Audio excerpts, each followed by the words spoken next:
Karena industri sepak bola itu harus berjalan. Menatap Liga 2 musim 2025-2026, manajemen Sriwijaya FC mulai melakukan pembenahan.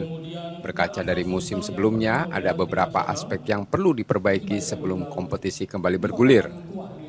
Agar bisa bersaing di Liga 2 musim ini, manajemen menyusun strategi mulai dari mendirikan sekolah sepak bola hingga aktif mencari sponsor baru.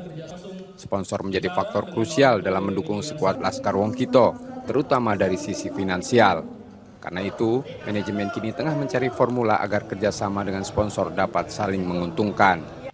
Jangan sampai terasa diinjek kaki, jadi sponsor juga merasakan manfaatnya. Mereka sponsor dapat apa? Tentunya yang paling utama itu kalau mereka sponsor, mereka merasakan bisnis mereka juga pertama baik dengan berasosiasi dengan SFC. Jadi itu yang memang menjadi PR kita selama beberapa bulan terakhir. Kita mencari apa sih orang sponsor itu jangan cuma memproduksi kaos saja gitu kan. Apa nilai tambah yang dirasakan oleh perusahaan yang menjadi sponsor lagi. Itu yang penting, jadi ada timbal balik. Manajemen Sriwijaya FC mengungkapkan, untuk mengarungi satu musim kompetisi di Liga 2, tim membutuhkan biaya sebesar 15 hingga 20 miliar rupiah. Nur Muhammad, Kompas TV, Palembang, Sumatera Selatan.